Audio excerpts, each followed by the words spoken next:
Élément 4. Positionne-toi. Élément 10. Quartier Sagueran QG, dans la commune d'Abobo. Il est un peu plus de 23 heures. Ces jeunes sont des volontaires de la cellule antimicrobe. Ils répondent à l'appel de leur hiérarchie avant leur redéploiement dans le quartier. Vêtus de t-shirts noirs, des cagoules, sifflets au cou, tous sont présents au rassemblement. Leur mission, combattre le phénomène des microbes dans leur quartier. Les microbes sont ces jeunes dont souvent l'âge varie entre 8 et 15 ans. Ils volent, pillent, violent et tuent les hommes de tout âge dans les différentes communes du district d'Abidjan. Il est 24 heures. Direction les rues et ruelles du quartier munis de machettes, de couteaux, de haches, de gourdins et de bien d'autres matériels de défense. Pendant la patrouille, des personnes sont interpellées, interrogées et accompagnées à leur destination respective. Tu es quitté où? Tu viens de Bondoukou? Non, ici, là, depuis quand tu es ici? C'est dans le véhicule que tu as dormi? Allez-y voir le véhicule, et puis vous nous retrouvez en patrouille là. Cette patrouille, selon les responsables de la cellule antimicrobe, permet également de vérifier la présence des éléments à leurs différents postes. Certains camouflés dans des baraques sous des hapatams, d'autres en plein air ou encore perchés sur des arbres. Tous sont déterminés à mettre un terme à ce phénomène. Habitations sans portail, maisons inachevées, cours ouvertes, lisières de forêt sont visitées par la patrouille. 2h30, une alerte.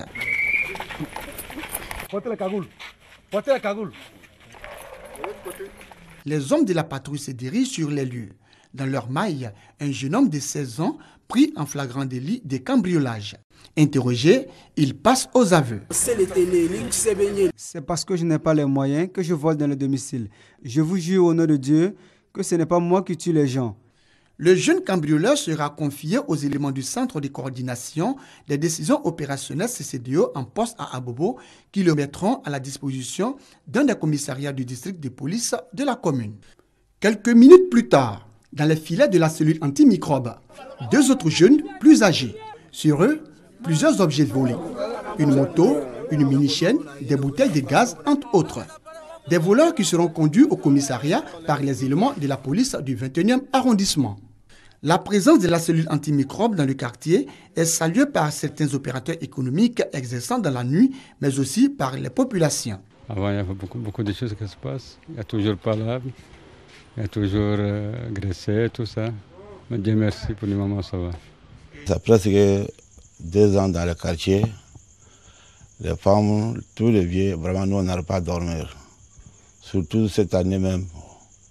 Il y a 2 personnes que vraiment on a tuées à la maison. Vraiment, vous les jeunes de quartier, vous êtes décidés de nous surveiller, que nous on a dormi bien avec nos femmes, avec les enfants. Vraiment, je suis très content. Au nombre de 50, les jeunes volontaires de la cellule antimicrobe du quartier Sagueran QG entendent lutter durablement contre le phénomène des microbes.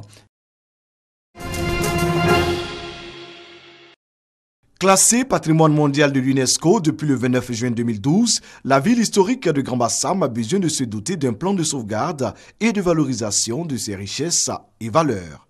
L'État de Côte d'Ivoire travaille justement sur la question. Les experts en patrimoine ont réfléchi sur la validation des résultats des études de la ville. Comme nous tenons à ce que la ville historique de Grand-Bassam demeure sur la liste du patrimoine mondial, nous sommes venus dans ces travaux-là pour voir si les résultats de ces études cadrent avec les recommandations de l'UNESCO.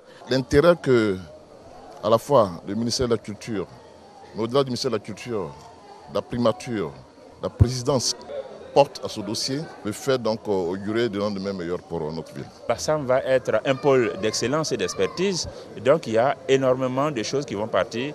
Et ces choses-là prennent déjà naissance avec cet atelier. La révalorisation de la ville historique de Grand-Bassam va coûter environ 60 milliards de francs CFA. Le financement est assuré par l'État de Côte d'Ivoire, les partenaires au développement et les partenaires privés.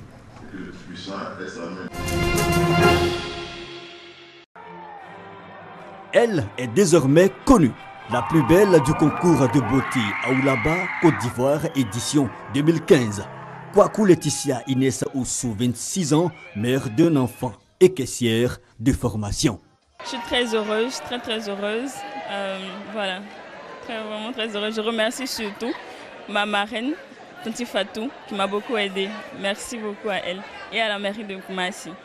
L'Aoulaba 2015 et ses deux Sarama, Kwaku Adjo Laetitia Noël et Pécaon Carmen Marie-Ange. Elle symbolise l'expression accomplie d'une esthétique de la femme ivoirienne dans sa globalité. Le concours Aoulaba 2015 aura tenu toutes ses promesses. Sur la scène, charme et élégance, l'alliage tenue traditionnelle et moderne, un mélange détonnant.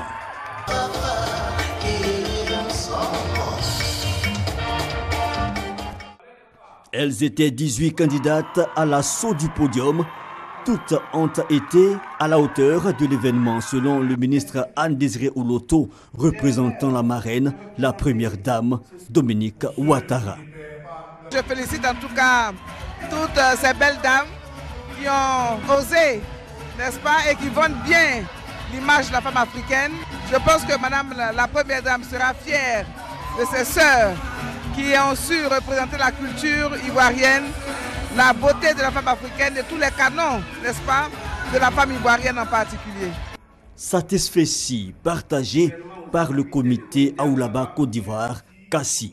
C'est le sentiment de joie et de grande émotion qui m'anime. Il s'agit pour nous d'apporter notre pierre à cette émergence par l'organisation sur l'ensemble du territoire de Côte d'Ivoire du concours Aoulaba, qui est un concours de promotion de la culture ivoirienne et de valorisation des canons de beauté de la femme africaine.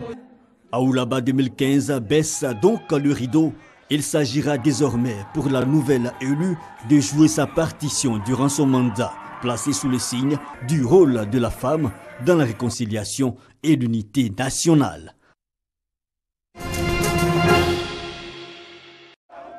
De l'agression violente en pleine rue à l'attentat terroriste, Rio se prépare sur tous les fronts. Au total, plus de 85 000 policiers et militaires seront déployés pour les JO de 2016, c'est 2 fois plus qu'à Londres en 2012. Objectif, assurer la sécurité de milliers de touristes et des 10 500 athlètes. Ce travail de sécurisation, les autorités l'ont déjà commencé en 2008 en occupant de nombreuses favelas jadis contrôlées par les trafiquants de drogue. Une politique qui commence à porter ses fruits dans la lutte contre la délinquance et la criminalité. De janvier à juin de cette année, nous avons eu le taux de criminalité le plus bas de ces dernières années. Et c'est aussi le taux d'homicide le plus bas de ces 24 dernières années. Malgré une criminalité en baisse, Rio reste une ville dangereuse avec 3 assassinats par jour en moyenne. Le climat d'insécurité a grandi ces derniers mois dans le centre-ville et les zones touristiques après une fusillade meurtrière dans le métro et une série d'agressions au couteau près du site qui accueillera les compétitions d'aviron. Des attaques qui ont reçu un écho médiatique important, mais qui restent toutefois isolées. C'est une criminalité urbaine qui atteint principalement les habitants de classe moyenne basse et les habitants des favelas et des endroits les plus pauvres de la ville. Comme partout dans le monde, les touristes, de manière générale, sont victimes de délits, comme des vols d'appareils photo par exemple, ou autres. Quant au risque terroriste, même s'il n'a jamais connu d'attentat, le Brésil se dit vigilant, avec une surveillance aérienne accrue et la collaboration de plus de 90 pays.